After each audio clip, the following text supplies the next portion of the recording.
So in a nutshell, just what is it that took place in that first week of June in 1984 when the Indian Armed Forces invaded the Darbar Sahib at Amritsar in that operation that they termed Bluestar? Well, of course, things started sometime before that. We can go back to the Asian Games that took place in Delhi in December of 1982. Sikhs had planned to travel to Delhi to protest at the Games for the way that the Punjab was being treated, and in particular how Sikhs were being handled by the state. That they were prevented from doing so, from travelling through the state of Haryana, and those that did appear at Delhi were being mistreated en masse, meant that Sikhs tried to look at different ways to try and resolve this situation going forward. Two meetings were called at the Darbar Sahib complex in the latter part of 1982 and in the early weeks of 1983. One of these meetings was for the wide range of intelligentsia that existed among Sikhs, editors, thinkers, academics and the like, to look at different avenues for how to take on the agitation. But another meeting was called, one that was for ex-servicemen, strategic people, people from within the military who could turn up anonymously. At that meeting, there was at least some piece of information that was shared that perhaps there was an inkling of the Darbar Sahib being invaded. We know this because from this time period onwards, activity at the Darbar Sahib, particularly in terms of looking at the complex and working out where things could be defended, started to begin. Of course, at the very same time, the Indian Armed Forces across the entire next 18 months started practicing maneuvers to invade the Darbar Sahib, mostly out of sight of public and prying eyes in the Chakrata Masuri mountain range. Following this, when we get to the actual week of the events, we find on the 31st of May in 1984, the Shromani Akali Dal Sikh political party making an announcement as to how the agitation is going to progress.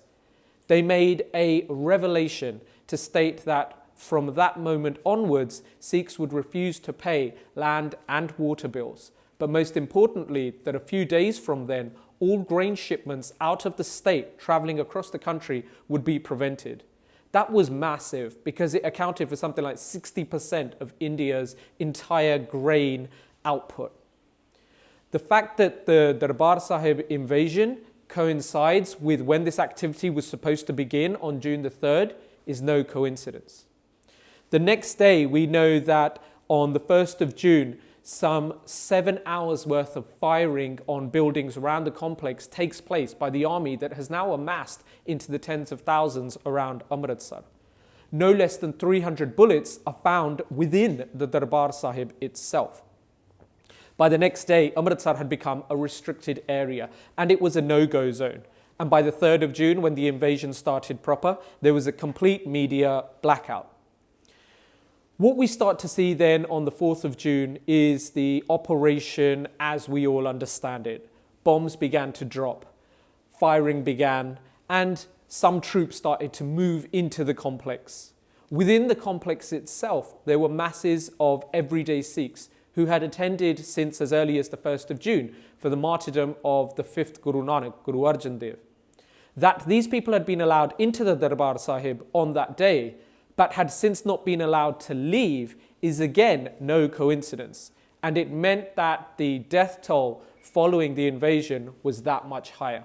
Those bombs that began to drop on the Darbar Sahib complex did not just target the Ramgarhia Bunga or other fortified settlements that the government had identified. They were also dropped and firing and shelling began on the Langar Hall, on the Nanak Nivas residences that everyday people were residing in. By the 5th of June, what we find is a complete mass scale invasion of the Darbar Sahib complex. The Raggis of the Darbar Sahib themselves, who had remained within the Darbar Sahib confines and had continued recitation of Gurbani through Shabad Kirtan, found themselves targeted. The head Raggi of the Darbar Sahib at that time, Harwinder Singh, was shot and killed in the midst of reciting Kirtan aloud through the megaphones. By the 6th of June, the Indian government had ordered for an onslaught onto the Akal Takht. A full frontal assault was begun, but was very quickly repelled. And so the decision was taken to roll in over a dozen armed personnel carriers and tanks. Those are the images that most people remember seeing the most on news footage that followed later, of Indian Armed Forces tanks rolling into the Darbar Sahib and going across the Parikrama, taking out major buildings with their shelling throughout. Following this, and by the end of the invasion, we found that the Darshni Duri, the doorway in the complex that splits the Akal Takht at one end and the Darbar Sahib in the middle of the Holy Tank, was completely set ablaze, and with it went many priceless treasures and manuscripts. As well, the Sikh reference library was looted. Out of some 2,500 manuscripts, and particularly Guru Granth Sahib recensions, only some 200 were ever found. Priceless heirlooms that had existed for hundreds of years disappeared, right down to the smallest things like the mala, the prayer bead that was used by the last Sikh king, Maharaja Dalip Singh. Following the entire invasion of the Darbar Sahib, the government had identified that some 500 civilians were casualties of this operation, and that some 70 to 80 members of the armed forces themselves had been killed. Yet the true figure is much, much higher.